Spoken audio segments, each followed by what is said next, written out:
Bueno, vamos a empezar a charlar un poco sobre este otro tema que se llama, o que involucra, mejor dicho, lo que tiene que ver con la anestesia en los pacientes pediátricos y la principal atención y equipamiento, el manejo específico del paciente relacionado a la vía aérea, a las invasiones en las que se los puede asistir o intervenir de forma preventiva para la intervención que se vaya a realizar y un poco algunas de las complicaciones que pueden haber que luego se profundizan en otro capítulo. Así que vamos a arrancar con este tema. En primer lugar, un poco de refresh en el sentido de a qué se denomina paciente pediátrico y un poco ya se viene trabajando y leyendo en varias oportunidades este tema y lo recalco porque es importante que hay una clasificación de paciente de acuerdo a la edad gestacional o a la edad de desarrollo en la que se encuentre. Entonces, fíjense que acá lo tienen un poco resumido también. El paciente prematuro es cuando es un recién nacido que tuvo menos de 37 semanas de gestación. Un neonato es aquel paciente que se considera desde su nacimiento hasta los 28 días de vida. O sea, de que nació hasta que pasaron 28 días de vida es un neonato, más allá que sea un recién nacido. El lactante se empieza a considerar que es lactante desde el primer mes hasta el año, el niño del año a los 12 años y el adolescente de los 12 a los 18. Eso es importante para entender la clasificación, ¿no? En la que nos encontramos de paciente. Y después, otra característica que también clasifica al paciente en el sentido del enfoque anestésico es eh, la vía aérea y las vías venosas en las cuales se va a intervenir. Ustedes piensan que son los accesos de asistencia para todo el equipo de anestesia, ¿no? La vía aérea y la vía venosa, o la vía arterial que ya la vamos a ver más adelante. Pero fíjense, acá hace una clasificación de que el paciente puede tener diferencias en el tamaño de la lengua, en el tamaño de la epiglotis, la glotis, en el cartílago cricoides y en la tráquea. Entonces, fíjense que en el paciente pediátrico, comparándolo con el adulto, tenemos grandes diferencias que modifican la anatomía, ¿sí? ¿No? Modifican la anatomía y la forma de trabajar en esos espacios. Y hablando de anatomía, involucro esto, ¿no? De que las venas son más finas, más móviles, no están tan fijas como las del adulto, y hay mucho más panículo adiposo que sería de tejido celular subcutáneo protegiendo los grandes vasos, ¿no? Entonces eso crea una dificultad importante en, eh, en el paciente y en la asistencia de ese paciente para poder invadirlo y acceder a ya sea a la vía aérea o a la vía venosa. También hay diferencias entre el pediátrico y el adulto en el sentido de el tórax, sí que se conoce también como el tronco superior. Entonces, ¿qué diferencias? Y son notorias, o sea, el desarrollo osteomuscular del paciente pediátrico no es el mismo que del el adulto. La otra vez hablábamos de que los huesos todavía son cartílagos y están en desarrollo en comparación con el de un adulto. Así que eso también es una gran diferencia marcada entre el pediátrico y el adulto. Y acá un poco nuevamente la diferencia que hablamos de la vía aérea. Fíjense, el paladar, el tamaño del paladar entre el adulto y el pediátrico, el tamaño de la lengua o el espacio que ocupa la lengua entre el adulto y el pediátrico. Ustedes piensan que la lengua en el lactante es súper importante porque es el músculo con mayor desarrollo que tienen para poder alimentarse.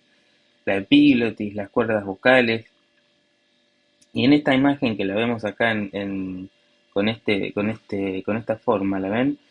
Em, Estamos viendo las dos cuerdas vocales, o sea, lo que se llega a ver es el espacio en donde va a pasar el tubo endotraqueal, que en el adulto sería en el centro de estas dos líneas verticales que estamos viendo, que serían las cuerdas vocales, y esta parte central es el espacio al ingreso a la tráquea. Comparada con el pediátrico, si uno las compara, son mucho más reducidos los espacios anatómicos. ¿Lo ven? Bien, eh, se los quería marcar porque es importante y a la hora de la intubación, ¿sí?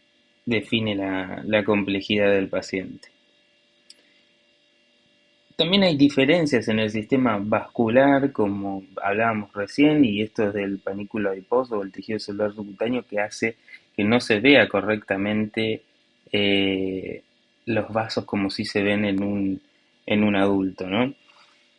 Acá, entonces uno lo que tiene que hacer es identificar correctamente o colaborar en la identificación o evitar que se produzcan lesiones o evitar eh, obstruir la visión por ponerle algún equipo biomédico, por ponerle alguna asistencia, algún apoyo, algún cuidado específico para los decúbitos que haga que no se pueda acceder a ya sea las manos o los pies, que es lo que más. Sí, las manos, los pies y el cuello es lo que más se usa en los pacientes para poder hacerle el acceso venoso. También van a ver que la zona inguinal es muy utilizada. Bien, entonces hasta acá de lo que estamos hablando es de una clasificación general del paciente, como habíamos visto recién, vamos a escribirlo por acá, vamos a escribirlo, entonces estamos hablando de una clasificación del paciente. Esto es anestesia pediátrica, es un repaso, ¿no? Un repaso general de la anestesia pediátrica y hablamos de la clasificación del paciente que puede ser, dijimos entonces, que podía ser prematuro, neonatal, lactante, niño o adolescente. Prematuro, neonato, lactante, niño o adolescente. Después hablamos de eh, las características generales del paciente, de la vía aérea, del tamaño del tronco y de las diferencias generales en el sentido de la epiglotis y de los accesos vasculares. Entonces, hablamos de, esto sería de su edad, de cuestiones anatómicas. Y en esto vamos a estirar un poquito más la flecha para acá. Y en esto, em, de las cuestiones anatómicas dijimos que,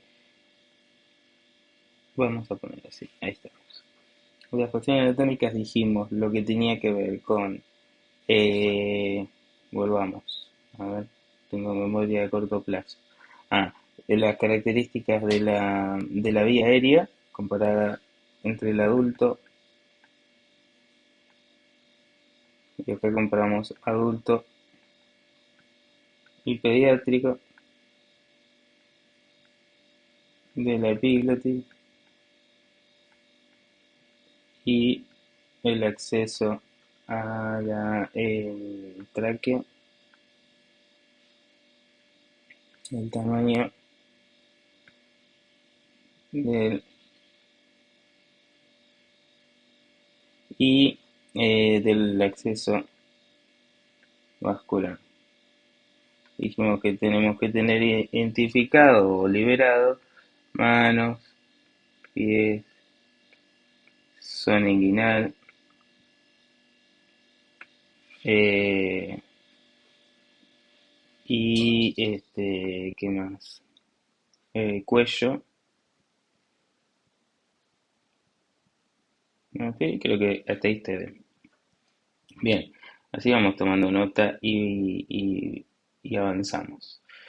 Bien, también en el sentido del sistema respiratorio tienen grandes diferencias comparadas con el adulto.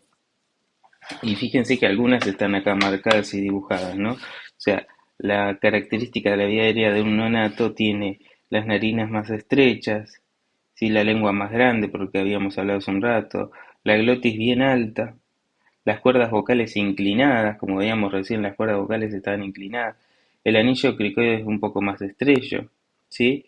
El tamaño del cráneo es un poco más distorsionado, ¿no? Entonces ven que esta alteración anatómica, cuando llegue el momento de una intubación, se debe tener en cuenta porque no es la misma que un adulto, ¿sí? Entonces, y encima de un adulto, vos el adulto de los 18 hasta la edad, qué sé yo, ponele 70, no tenés grandes cambios, salvo en el tamaño del cuello y algunas clasificaciones tipo Malnati que no, no aplican acá en el pediátrico, pero a lo que voy es que en el pediátrico tenés más opciones, más variantes, más anomalías, más malformaciones, ¿sí?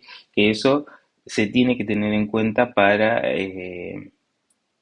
la hora de la preparación de la anestesia.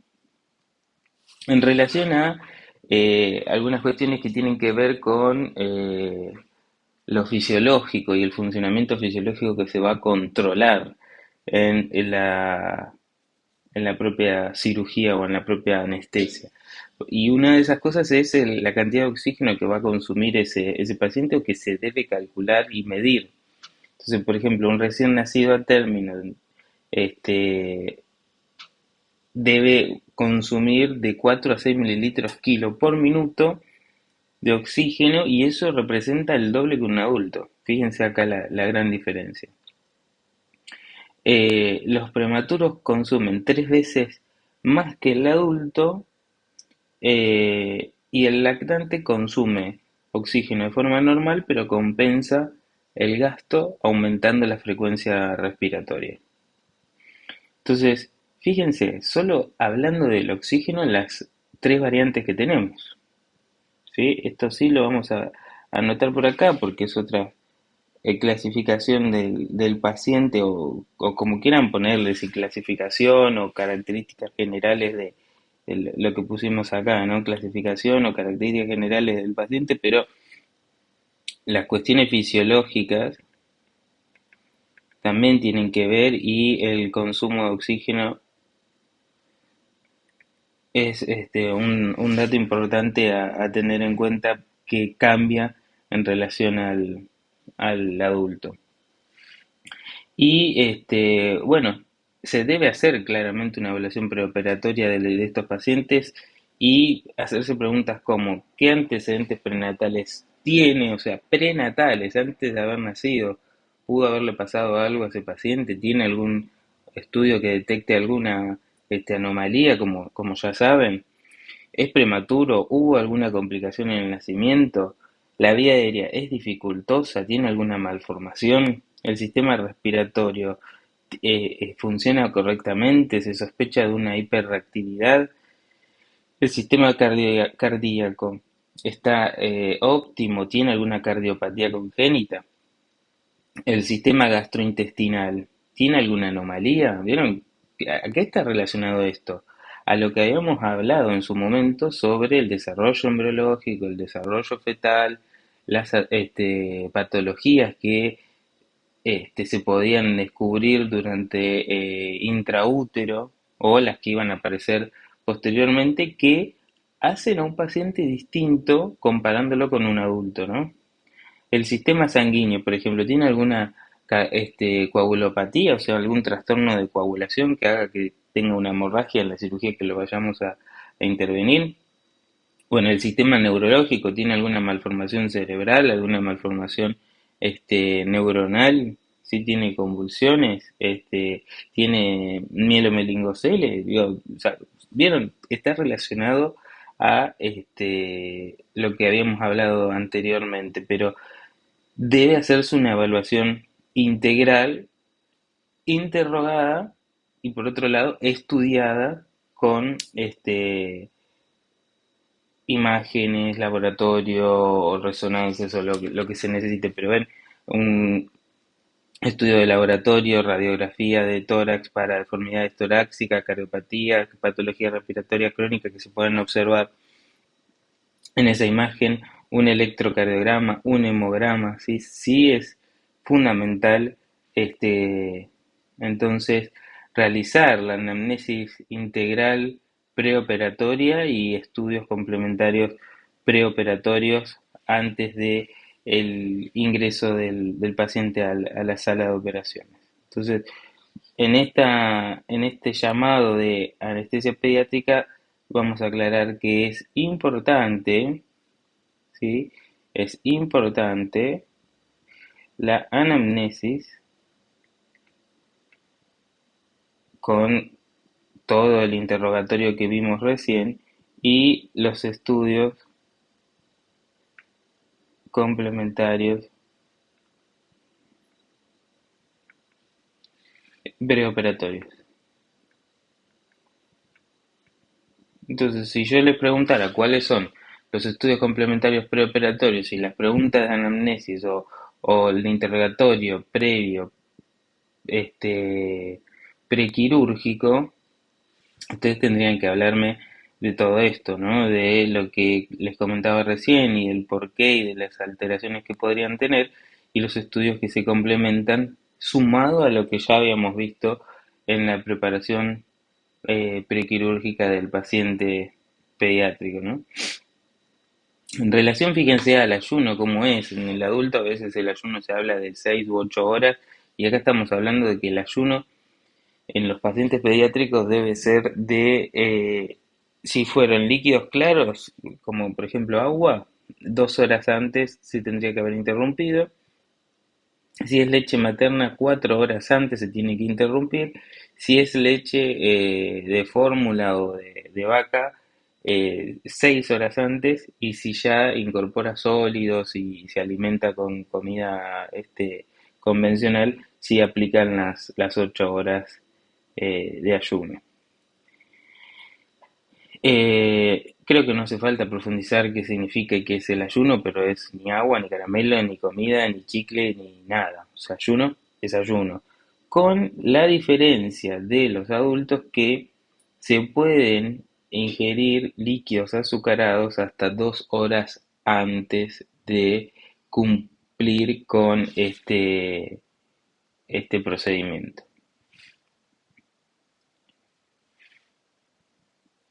Bien, en relación a la premedicación, este tema de ayuno es súper importante y tienen que tenerlo en cuenta, porque es pregunta de examen el ayuno. En relación a la premedicación y hacemos una pausa en este video para no hacerlo tan largo, pero en relación a la premedicación, o sea, los pacientes antes de ingresar a la sala de operaciones son premedicados, pero de acuerdo a la edad en la que nos estemos encontrando y situando. Entonces, si son menores de 9 meses, no hace falta premedicarlo porque no entienden nada, no saben lo que está pasando, es un bebito que más que llorisquear un poquito no va a pasar. Si tiene entre 9 meses y 5 años, hay un limitado razonamiento que va a requerir de un poco de sedación para bajarlo y no excitarlo y entre en una situación crítica. Ni hablar si es escolar, ¿sí? Entienden parcialmente o casi totalmente, podría decir hoy, así que hay que sedarlos. Y si es adolescente, bueno, también porque están más preocupados por su imagen corporal, por el miedo a la muerte, por lo que ya vimos y pueden profundizar en la clase de la preparación previa del paciente prequirúrgico que involucra esto. Así que eh, la premedicación es necesaria y se realiza con ya sea sevoflurane si es mayor a 9 meses, entre 9 meses y 1 o 2 años es la máscara con el gas que cuentan hasta 10 y se duermen, como en las películas, o directamente si ya tiene un acceso venoso colocado con midazolam o opioides como estos, se les inyecta determinada cantidad de acuerdo a su peso y quedan planchaditos, quedan sedados, tranquilos, no excitados, etcétera. Esto puede estar preparado en la zona de transferencia e ingreso del paciente y si no fuera así hay que hablar con el equipo de anestesia, los técnicos de anestesia para tener todo listo en el momento que ese paciente llegue a la zona de transferencia. Hay varios profesionales que prefieren hacer la sedación en la sala en donde están internados y que ya lleguen sedados a la zona de transferencia y evitar hacerle todo esto en ese momento, y otros que definen hacerlo en ese mismo momento de la zona de la transferencia, ahí con la madre o el padre que los contengan hasta el momento que se duermen. Entonces, acá hablamos de relacionado a la anamnesis, a los estudios complementarios, al ayuno y a la premedicación. Bien, en otro video la segunda parte de este tema que es anestesia.